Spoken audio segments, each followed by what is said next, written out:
continuidade, a, a Constituição estabelece a obrigatoriedade do poder público licitar. Quer dizer, sempre que a administração pública for contratar com alguém para a prestação de um serviço ou para a compra de alguma mercadoria, a administração pública terá que promover um processo licitatório para anteceder essa contratação. Isso aparece no artigo 37, inciso 21 da Constituição, que diz a administração pública, direta e indireta de qualquer dos poderes da União, Estado, Distrito Federal e dos municípios, obedecerá aos princípios da legalidade, impessoalidade, moralidade, publicidade e eficiência, e também ao seguinte, aí aparece no inciso 26, que ressalvados os casos específicos na legislação, as obras, serviços e tudo mais, serão contratados mediante processo de licitação pública, que assegura igualdade de condições, blá, blá, blá. Então,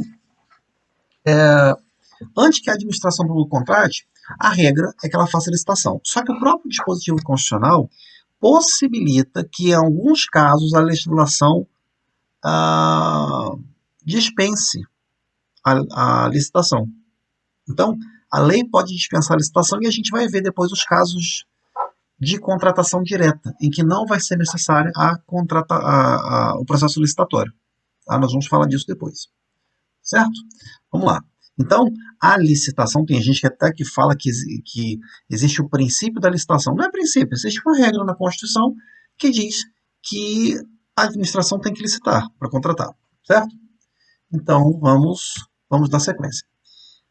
Quais são as normas que regulamentam o processo licitatório? Então, nós temos a Lei 14.133, que é a nova Lei de Licitações, Lei 14.133 de 2021, que foi promulgada e sancionada e publicada em 1º de abril de 2001. Não é brincadeira, a nova Lei de Licitações nasceu no dia da mentira, né? Mas está aí, uma data engraçada, mas é a nossa nova Lei de Licitações. Bom, nós temos também uma lei que fala sobre serviços de informática, nós temos a Lei de Publicidade, que é a Lei 12.232, nós temos a Lei Complementar 123, que é o Estatuto Nacional das Microempresas, que traz algumas regras alterando a lei de licitações e que as regras permanecem para a nova lei de licitações, porque a nova lei de licitações faz remissões ao Estatuto da Microempresa. Nós temos a Lei 13.019, que é das parcerias voluntárias, que criou o chamamento público, e nós temos o Estatuto das Empresas Estatais, que é a Lei 13.303, que essa lei ela vai continuar, não teve nenhuma alteração da nova lei de licitações e ela inclusive exclui as empresas estatais regidas pela Lei 13.303. Tá? Bom, quem são os destinatários da nova lei de licitações, da Lei 14.333? 14.133. Quem são? O artigo 1º vai falar isso. Tá?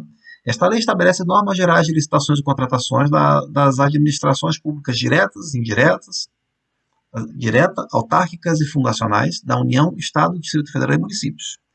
E abrange, inciso 1, os órgãos dos poderes legislativo e judiciário da União, dos Estados, Distrito Federal e dos órgãos do poder legislativo dos municípios, quando no desempenho da função administrativa. Né?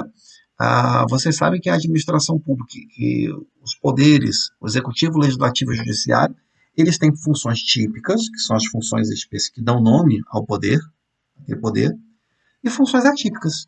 Então, o poder legislativo e o poder judiciário, embora a função típica deles seja uma, que é de legislar e é de julgar conflitos, eles têm uma função administrativa, quando contratam servidores, quando compram mercadorias, tá? E aí, quando vão comprar mercadorias, eles têm que obedecer às leis de licitações, a lei de licitações, tudo bem? E aí vem o inciso 2, que fala dos fundos especiais e demais entidades controladas direta ou indiretamente pela administração pública. Quer dizer, recebeu dinheiro do poder público tem que fazer licitação. Então, os destinatários vão ser quem? A administração direta, quer dizer, os entes federativos, União, Estado, Distrito Federal e municípios.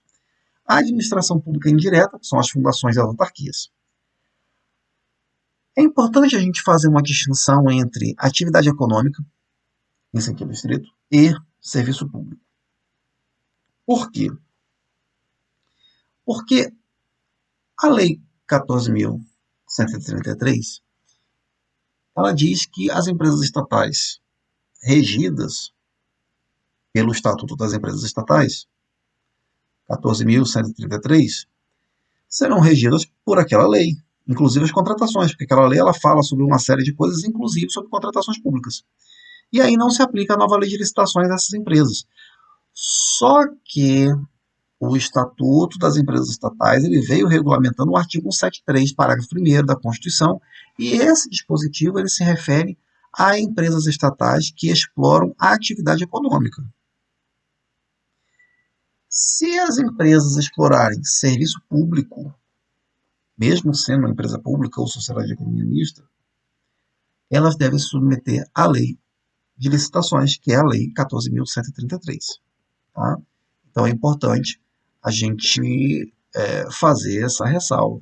Então, as empresas públicas e a sociedade de economia mista são regidas pela Lei 13.303, de 2016, que regulamenta o parágrafo 1º do artigo 173 da Constituição. Tá? Então, isso tem que ficar claro. Inclusive, essa lei ela não faz essa distinção. Por isso que existe uma ADI contra ela no STF, com o objetivo de que o STF fale que essa lei ela é específica para empresas públicas e sociedade de economia mista e suas controladas que explorem a atividade econômica em sentido estrito. O que é atividade econômica em sentido estrito?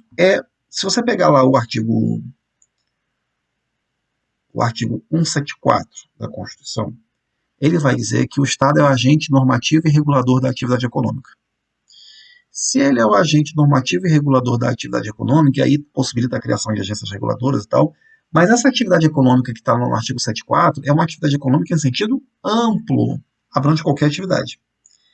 A atividade econômica que aparece no artigo 173 é uma atividade econômica em sentido estrito. Pensa em uma atividade de indústria, por exemplo, em que a administração pública pode atuar em regime de concorrência com empresas privadas. Tá?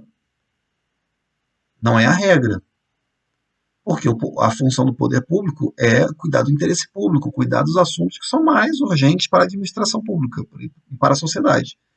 Não é, por exemplo, produzir chapa de ferro. Então, a Constituição falou que para essas empresas o Estado ele só pode explorar essas atividades econômicas em sentido estrito em duas hipóteses. No caso de relevante interesse coletivo ou havendo motivo de segurança nacional. Só nessas duas hipóteses. Em todas as outras está proibido. Tá? Inclusive, a Lei 13.303, ela diz que quando for criar uma empresa dessa, eu tenho que indicar no ato administrativo qual é o relevante interesse coletivo ou motivo de segurança nacional e na própria lei que autoriza a sua criação. Porque é uma exceção. A regra é que as atividades econômicas em sentido estrito sejam exploradas pela iniciativa privada. Certo? Então, sempre que eu tiver uma empresa criada com base no 173, eu vou estar me referindo a um caso excepcional que a administração pública está autorizada a criar por haver um interesse público, no sentido genérico falando. Tá? Às vezes é uma atividade econômica que era necessária para o mercado, só que o mercado capitalista ele não vê um retorno financeiro adequado para a exploração daquela atividade. E aí o Estado, para fomentar a economia e aquela atividade ser garantida no mercado, o Estado atua como empresário. Né? Então, às vezes, o objetivo da estatal não é só ter lucro. Às vezes a gente fala, a estatal está tendo prejuízo. A gente está falando aí, agora, privatização da Eletrobras, Está se falando muito agora em privatização, que é uma das metas do governo Bolsonaro aí, sob a batuta do ministro da Economia, Paulo Guedes. Então, ah, a ordem do dia é privatizar. Qual é o argumento? A empresa estatal dá prejuízo, mas às vezes a empresa estatal ela foi criada para dar prejuízo mesmo, né? Talvez, se tudo der certo, pelo menos ficar no 0 a 0. Porque o objetivo da estatal geralmente não é dar lucro. Muitas estatais são criadas para atender uma necessidade do mercado, né? Ou para atender consumidores, né? Vamos pensar que uma determinada região não tem aquela atividade e aquela atividade vai fomentar a economia naquela região. Só que a iniciativa privada não tem interesse de fazer aquilo porque o retorno financeiro é longo. É um retorno de médio prazo ou longo prazo. Ou a atividade em si mesma ela não vai dar lucro por ser naquela região, mas se eu instalar uma indústria naquela região, eu, poder público, eu consigo gerar empregos,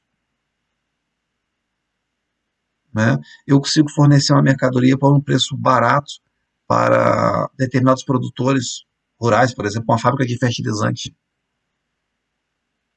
para atender um determinado grupo ali, aquela região ali de produtores rurais. E a iniciativa privada, ninguém quer construir uma fábrica ali, e eu vou construir. Eu, como poder público, a gente tem que pensar, o interesse público ele pode ser materializado de diversas formas.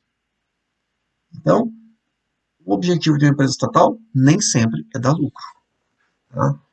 Eu não estou justificando aqui uma empresa como uma empresa siderúrgica ou uma empresa de petróleo dar prejuízo. Aí é estranho, porque uma empresa siderúrgica e uma empresa de petróleo ela não entra nesse esquema de funcionar para dar prejuízo, é uma atividade que dá lucro, mesmo sendo mal administrada, né? Ah, mas a gente tem que considerar isso, que nem sempre uma empresa pública ela vai dar lucro, às vezes ela existe só para trocar cebola, trocar elas por elas. E já tá bom, já vai atender o interesse público assim, certo? Vamos lá. E aí, essa lei 13.303, ela fala no seu artigo 28 de situações que essas empresas não precisam licitar. Então, vocês olhem lá depois, está no artigo 28 dessa lei, tá? Hipóteses em que essas empresas estão dispensadas de licitar, certo? Aí a lei continua falando de fundos especiais e demais entidades controladas, certo? Só um detalhe aqui, falar que, na verdade, fundo era um problema que tinha na Lei 8.666 e aí foi repetido nessa lei aqui. Na verdade, o fundo especial, o que é isso? Vocês já ouviram falar de Fundo Municipal de Saúde, Fundo Municipal de Educação e por aí vai. É um artifício financeiro. Tá? A ideia é que o orçamento público ele seja numa conta só, certo? Então tem um orçamento para tudo.